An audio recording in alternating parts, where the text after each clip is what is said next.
The war in Ukraine has tested Russia. The West claims the Russian state is weak, but that's just their spin. The fact is, the Russian state is not just alive, it is growing its military power.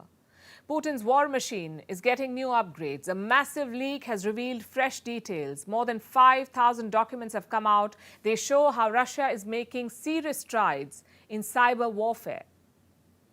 Moscow now has a range of capabilities, from launching social media disinformation attacks to disrupting real-world targets remotely, like sea, air, and rail-controlled systems.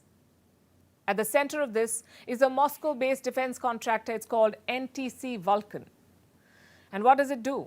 It makes software to launch cyber attacks. It works in tandem with the Russian military. But NTC Vulkan is just one cog in the giant wheel of Russian cyber power. Russia has put in place a robust system of hackers, of agents, and private players like Vulkan. Together, they identify critical targets and enemy vulnerabilities. Then they go after them. How do they work together? The Russian state security has three main programs: Amizit, Shkan, and Crystal 2. Each of these has specific roles. Amizit and Shkan enable social media disinformation campaigns. They also map out targets that can be hacked. The third platform, Crystal 2, is for high-stakes operations. And these are real-world attacks, the kind that can target critical infrastructure of adversaries. And who are these efforts directed towards? The leaked documents identify the potential targets, and there are no surprises on this front. Russia is directing its cyber activities towards the West, mainly the United States and Europe. That's where Russia's potential targets are. So we have the Russian state that identifies and sponsors these activities. There is NTC Vulkan that makes the tools for cyber warfare. And the third part of this equation are Russia's cyber warriors, the group of hackers that carries out these attacks. The leaked papers identify the cyber warriors too. It names a group called Sandworm. It's a hacking group, a unit of the Russian military, Sandworm. They have a code name, 74455.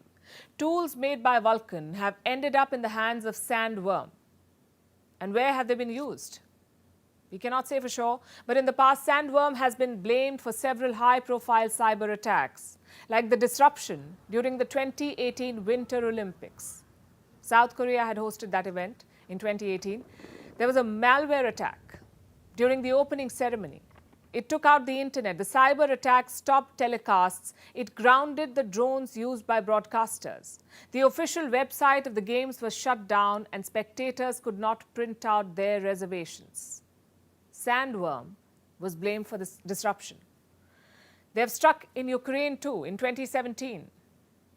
This was the NotPetya attack, one of the most devastating cyber attacks in history. It crippled ports, it paralyzed corporations, and froze government agencies. Experts say this attack was initially aimed at Ukraine, but the impact was worldwide. Do you know how much damage it caused? More than $10 billion. Sandworm is also believed to have caused power blackouts in Ukraine at least twice. Reports say Sandworm is now actively supporting the Russian invasion. All these details are part of the Vulkan files. Clearly, the Russian state has aced this new frontier. Experts say Moscow is intensifying these efforts now. Instances of cyber attacks are growing, and the new targets are Kiev's European allies. How will Ukraine and the West counter this? Keep watching this space.